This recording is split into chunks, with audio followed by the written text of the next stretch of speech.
अस्सलाम वालेकुम and welcome to Alizai vlogs. कुछ अहम अपडेट्स हैं आज के इस वीलॉग में, उसके ऊपर बात करेंगे। सबसे पहले मैं आप व्यूअर्स से एक सवाल पूछना चाहता हूं, आप गैरतमंद किसे समझते हैं? आपके नज़दीक गैरतमंद शख्स कौन होता है?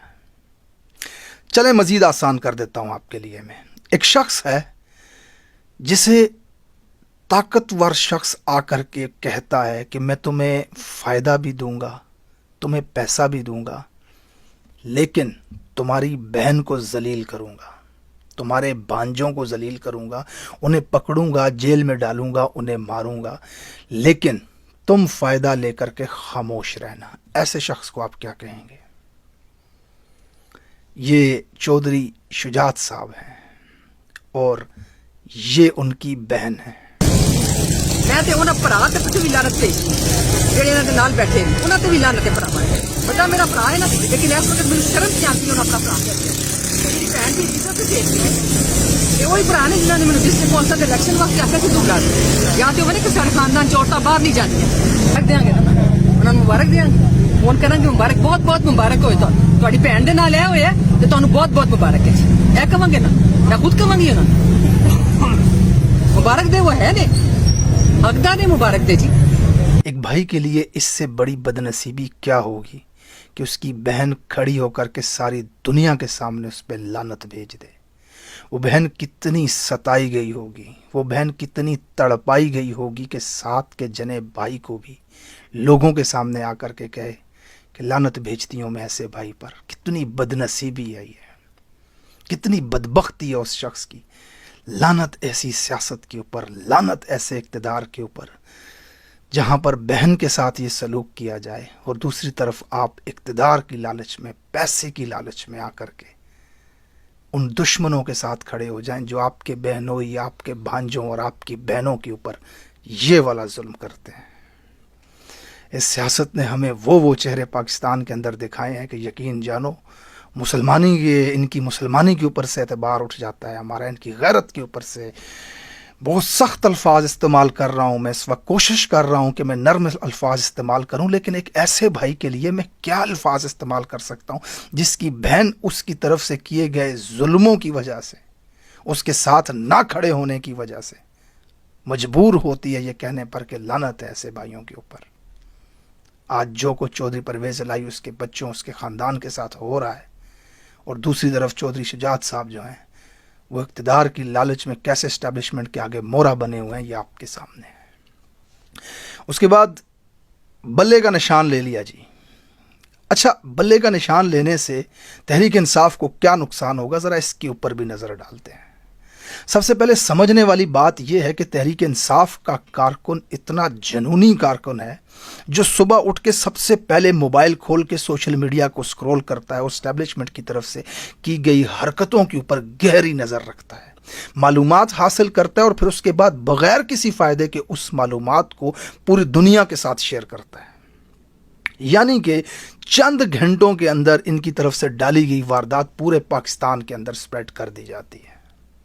ज़रा अकल को हाथ मारो, हमने ऑनलाइन जलसा किया तो मास्को से लेकर वाशिंगटन तक और सऊदी अरब से लेकर भारत, श्रीलंका तक हर मेन स्ट्रीम चैनल के ऊपर उस ऑनलाइन रैली की ट्रांसमिशंस की गई, दुनिया ने उसके बारे में बात की।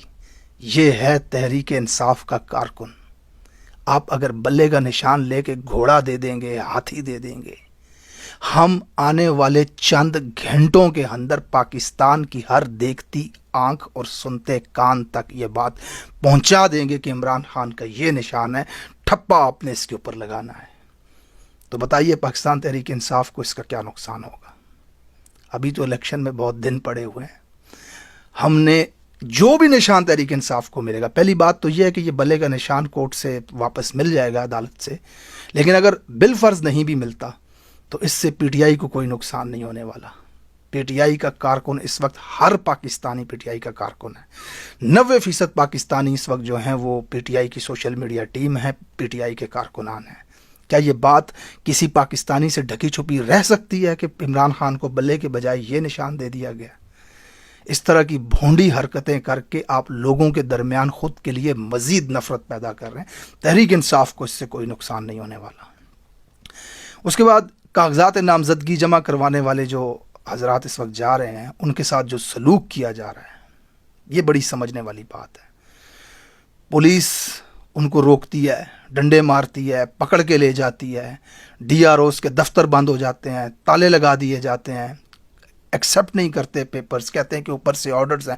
اس وقت تمام سوشل میڈیا بھرا پڑا ہوا ہے اس طرح کی وارداتوں سے کہ ان کے ساتھ یہ سلوک کیا جا رہا ہے. اچھا, اس کا بھی انڈائریکٹلی پی ٹی آئی کو فائدہ ہو رہا ہے ایک پوائنٹ پہ جا کر کے. ایک تو جب یہ سوشل میڈیا پہ فوٹیجز آتی ہیں تو آپ کی طرف سے کیا گیا ظلم لوگ دیکھتے ہیں, لوگوں کو مزید آپ کے اوپر غصہ آتا ہے. غیر آئینی, غیر قانونی, غیر اخلاقی, غیر اسلامی, غیر انسانی حرکات آپ جو کر رہے ہیں ایک پارٹی کے ساتھ, اور دوسری پارٹی کو آپ پلیٹ میں رکھ کر اقتدار دینا چاہتے ہیں. عوام کے بیچ میں یہ نفرت پیدا ہو رہی ہے جو کہ 8 فروری کو بلے پہ ٹھپے کے نتیجے میں نکلے گی. اس کے علاوہ جو شخص اس وقت سوشل میڈیا پہ نہیں ہے, کیونکہ مین اسٹریم میڈیا تو دکھا نہیں رہا یہ ظلم, اس کو بھی فائدہ پہنچ رہا ہے. اس کو کیسے پہنچ رہا ہے کہ جو گاؤں, ولیجز, بزرگ حضرات جن کے پاس سوشل میڈیا کا ایکسیس نہیں ہے, لیکن ان کا ایکسیس ان کے حلقے کے امیدوار کے پاس ضرور ہوتا ہے. امیدوار اپنے لوگوں کے ساتھ ان ٹچ ضرور ہوتا ہے. تو جب اس کے ساتھ اس طرح کی واردات ڈالی جاتی ہے نا, تو پھر کارنر میٹنگز کے اندر پورے حلقے کے اندر یہ بات پھیل جاتی ہے. آٹومیٹکلی اسی دن پھیل جاتی ہے کہ کیا ظلم ہو رہا ہے اس کے ساتھ, کیا زیادتی ہو رہی ہے اس کے ساتھ. تو ہماری طرف سے یہ والی کیمپین بھی آپ بڑے اچھے طریقے سے کر رہے ہیں کہ ہر پنجاب کے کچے پکے گھر تک, ویلیج, گاؤں تک اپنی فاشزم کو آپ پہنچا رہے ہیں کہ ہم کس طرح ایک پارٹی کے ساتھ زیادتی کر کے ایک دوسری نااہل اور غیر مقبول جماعت کو اقتدار میں لانے کی آپ کوشش کر رہے ہیں. تو یہ بھی انڈائریکٹلی پاکستان تحریک انصاف کو ہی فائدہ پہنچائے گی. اس کے علاوہ پولیس والوں کی جو واردات ڈالی جاتی ہے یہ آپ فوٹیجز دیکھ سکتے ہیں. اس میں یہ پولیس والا جو آپ دیکھ رہے ہیں یہ پولیس والا ہے ہی نہیں. یہ زمان پارک کے باہر لوگوں کو ڈنڈے مار رہا تھا. اس کی فوٹیجز پہلے بھی آئی تھیں. لیکن مزے کی بات یہاں پہ یہ ہے کہ اس شخص کی وردی پہ آپ دیکھیں نام کہیں نہیں لکھا. پنجاب پولیس کی وردی کے اوپر یہاں نام لکھا ہوتا ہے جس نے پہنی ہوئی ہے وردی اس کا. اس شخص کی وردی کے اوپر نام نہیں لکھا ہوا. اور آج بھی جب یہ واردات ڈالنے آیا تو اس نے کوٹ پہنا ہوا تھا, باقی کسی نے نہیں تھا پہنا ہوا, اس نے پہنا ہوا تھا. ایسے لوگ انہوں نے رکھے ہوتے ہیں, یہ ان کے ٹرینڈ بدماش ہوتے ہیں, ان کا پولیس کے ساتھ کوئی تعلق نہیں ہوتا. لیکن یہ کرپٹ محکمہ ایسے لوگوں کو ساتھ لے جاتا ہے وردی پہنا کے معاملات کو سنبھالنے کے لیے, لوگوں پہ تشدد کرنے کے لیے, لوگوں کو ڈنڈے مارنے کے لیے اور غیر قانونی کام کروانے کے لیے. یہ اس طرح کی واردات آج پھر پکڑی گئی ہے. یہ تو کیمروں کے سامنے آ گئی ہے, بہت جگہوں پہ تو کیمروں کے سامنے نہیں آتی ہوگی, اور یہ ایک شخص ہے جسے ہم نے پہچان لیا ہے. اس کے علاوہ کتنے لوگ ہوں گے ان کے ساتھ جو ان کے لیے غیر قانونی کام کرتے ہوں گے. یہ حالت ہے اس وقت اسٹیبلشمنٹ کی پی ٹی آئی کو الیکشن سے باہر کرنے کے لیے, پی ٹی آئی کو الیکشن ہرانے اور ایک نااہل شخص کو ہمارے سروں پہ مسلط کرنے کے لیے. اس کے بعد وی لاگ کے آخر میں آپ کو ایک معذرت کے ساتھ گندی سی چیز دکھانا چاہتا ہوں, ذرا اس کو سنیں. چیئرمین تحریک انصاف دنیا کا وہ نان سینس آدمی ہے, میں یہ نان سینس کا لفظ یوز کروں گا, جس کو صرف پیسے والا اچھا لگتا ہے.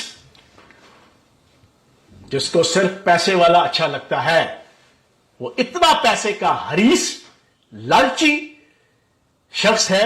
یہ 17 سال کا میں آپ کو اپنا جناب تجربہ بتا رہا ہوں. او جوان, عمران خان کو تو پیسے کا لالچی کہہ رہا ہے. عمران خان وہ شخص ہے جس نے صرف ٹیلی تھون کیا تھا فنڈ کے لیے, تو ایک آدمی نے صرف اسے $1 ملین دے دیے تھے. آج اگر عمران خان جیل سے پیغام جاری کرے کہ فیاض الحسن چوہان کو خریدنا ہے, تو ہم اوورسیز پاکستانیوں سے $1 ملین دے دیں گے. تیرے جیسے 2 کوڑی کے انسان کو بھی خریدنے کے لیے ہم $1 ملین دے دیں گے. تو عمران خان کے اوپر پیسے کی لالچ کا الزام لگا کر اپنے گندے بیہودہ منہ پہ کالک مل رہے ہو. لوگوں کو اس بات کا یقین نہیں آنا. Thank you so much for watching this vlog. Channel کو سبسکرائب کیجیے گا, لائک کا بٹن پریس کیجیے گا, اور کمنٹ سیکشن کے اندر خیالات کا اظہار ضرور کیجیے گا. جزاک اللہ خیر.